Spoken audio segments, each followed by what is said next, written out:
Enterprise, Houston. Go ahead, Debo. We have a couple of updates to your pre-flight cue card, the altitudes.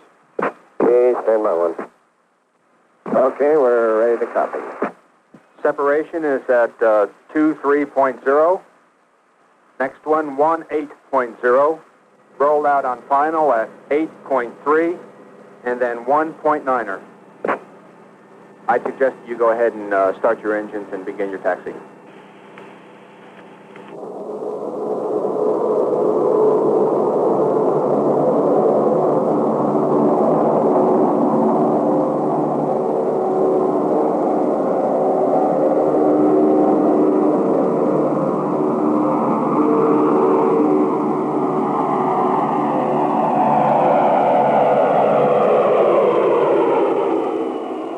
It's called Enterprise, first of the Space Shuttle orbiters, the beginning of a new space transportation system. A craft that can carry up to 65,000 pounds into space and land back on Earth like an airplane. 5 times, 2 astronauts were carried piggyback atop this 747 jet and released. 5 times, they brought the huge spaceship in for powerless landings.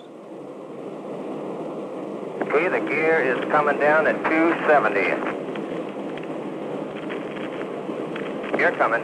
Doors open and they're all down, coming down. Look down here. 50 feet. 40 feet. 30. 20.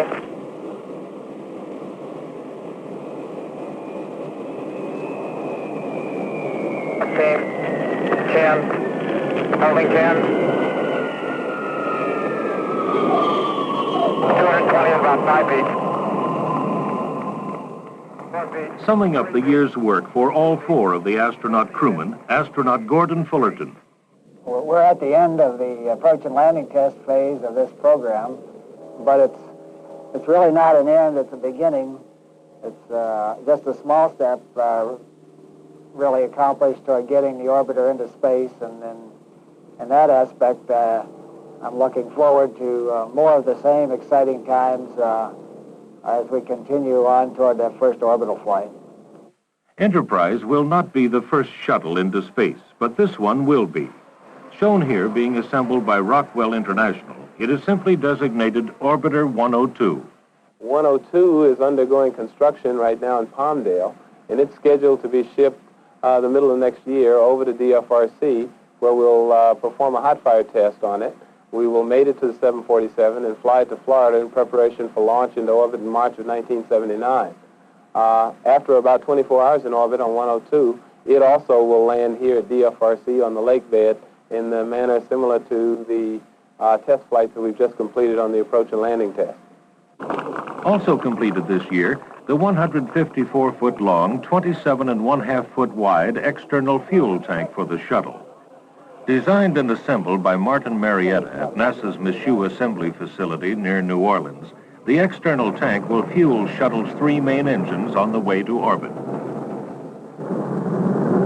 Another major milestone for the new space transportation system was the successful test firing of one of the 2 Thiokol solid rocket motors that will also help boost the shuttle orbiter into space. This animation shows how they work during launch. The 2 solid rocket boosters strapped to each side carry their own propellants and burn for about 2 minutes before separating. Their onboard parachutes will then bring them back to Earth for recovery and reuse. The large external fuel tank continues feeding the shuttle engines for an additional 6 minutes, separating just before the shuttle reaches orbit. This is the only part of the shuttle system that will not be used again. When NASA announced it was recruiting between 30 and 40 new astronauts, more than 8,000 hopeful candidates responded, including over 1,500 women.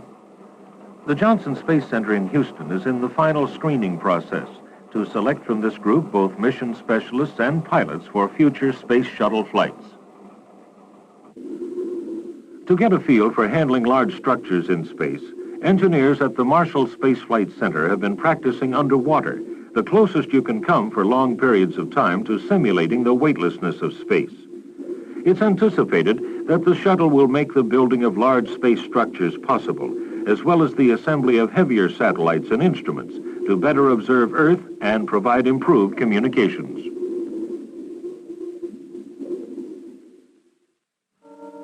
Even solar satellites could be constructed to beam the sun's energy to Earth if it becomes an economic and reasonable alternative to some of our ground-based energy resources.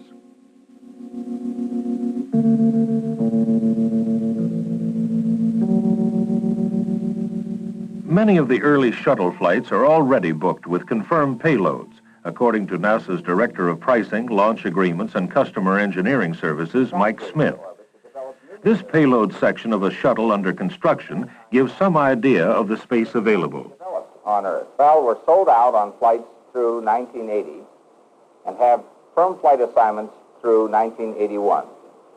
Typical of these flights are the launch of a long-duration exposure facility for NASA on Flight 7 and its retrieval on Flight 17. We have a full manned space lab flying on Flight 11 and a Jupiter orbiter probe flying on Flight 26. We have numerous communication satellites being launched for Telesat Canada, ComSat, Satellite Business Systems Corporation, and India in the early 80 and 81 time period. Manufacture of the first flight unit has begun on Spacelab, shown here in mock-up.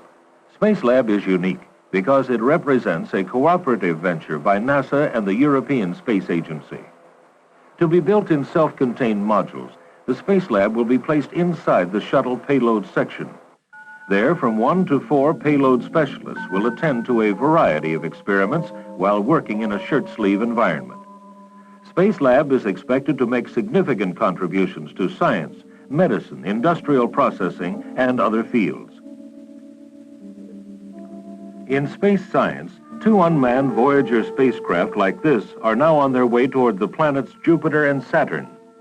Their journey could last over a decade, with investigations of more than a dozen major planetary bodies, including Uranus. The program is designed to yield valuable new information about the origins of the solar system and formation of the Earth. One of the ways it will do this is with pictures. Dr. Bradford A. Smith is Associate Professor of Planetary Sciences at the University of Arizona and team leader of the imaging experiment on Voyager. We begin our observations of both Jupiter and Saturn approximately 100 days before we arrive at the planets themselves. During that period of time, we're constantly looking at the planet. Each planet, both Jupiter and Saturn, rotates in approximately 10 hours. So every 10 hours, as we're approaching these planets, over that 100-day period, we will see the whole surface of the planet rotating beneath us. As we get closer and closer, the resolution gets higher. We see smaller and smaller features. And as we get very close, we finally get so close that we can't see. We don't have enough pictures to cover the entire surface of the planet. But we will select out particular features of great interest observed during that so-called observatory phase, and these features will be targeted for close examination as we fly by. The Voyagers will eventually leave the solar system, each carrying a cosmic greeting card in the form of a copper record. Called the Sounds of Earth, they were assembled by a group of prominent scientists and educators. The record begins with 115 photographs and diagrams in analog form that describe mathematics, chemistry, geology, and biology of Earth and our location. The pictures are followed by spoken greetings in 60 languages. Shalom. Hola y saludos a todos. Selamat malam hadirin sekalian. Hello from the children of planet Earth. The sounds of weather, surf, birds, and other animals, and almost 90 minutes of music from around the world. Finally, here in part, is the text of a printed message from the President of the United States on the chance that someone is out there. This is a present from a small, distant world, a token of our sounds, our science, our images, our music, our thoughts, and our feelings. We are attempting to survive our time so we may live into yours. We hope someday, having solved the problems we face, to join a community of galactic civilizations. This record represents our hope and our determination and our goodwill in a vast and awesome universe.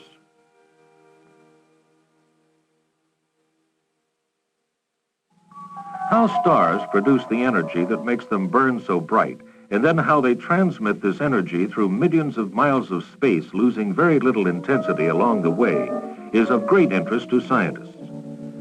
To study the stars, HEO-1, High Energy Astronomy Observatory, was launched in August.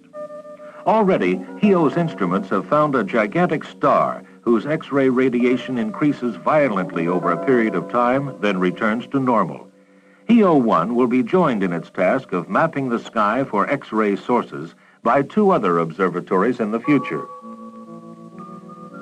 NASA continued applying the technology and science learned in space to improve systems for managing the Earth and managing our business here on the ground. This includes further use of our remote sensing capabilities, which enable us to look at the whole Earth or large regions of the Earth in ways not previously possible. Landsat satellites 1 and 2, for instance, are helping us understand the condition of agricultural crops, forests, and groundwater, observations that make it possible to predict and manage more efficiently. Most of NASA's launches this year were paid for by other users in other countries. These included launches for the European Space Agency, Japan, Indonesia, and Italy. Not all the launches were successful, however. Both a Delta and an Atlas rocket failed shortly after liftoff, the first unsuccessful launch in 3 years for the Delta and since 1975 for the Atlas. More and more, NASA is working with other government agencies, such as the Department of Energy. NASA's understanding of rotating machinery, solar cells, and heat transfer is being applied to the development of windmills and better turbines.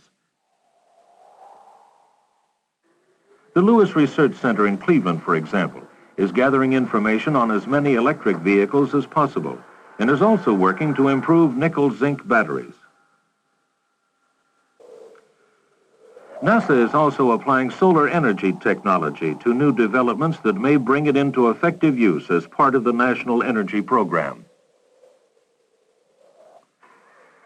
Efforts to apply technology to make aviation safer, more economical, cleaner, and quieter continued this year at several NASA field centers. Energy efficiency to curb airplane fuel consumption has high priority. Areas of study include engine research, improved shapes, computerized flight control systems, and lighter, stronger aircraft structures.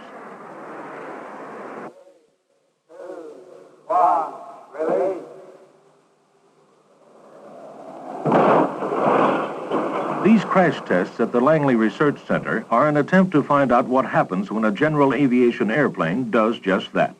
The highly instrumented plane and dummies should help aircraft manufacturers build even safer airplanes in the future.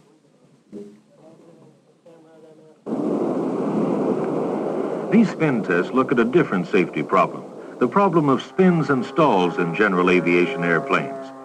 In part of the project, researchers are trying to determine the effects of tail design on spin characteristics. A new research aircraft, which combines features of both helicopters and conventional airplanes, the XV-15 tiltrotor, completed its first phase of flight testing.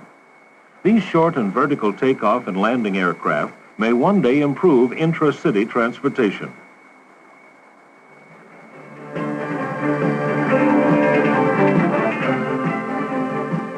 (1977), an important year for both aeronautics and space research, with much of the technology finding down-to-earth uses.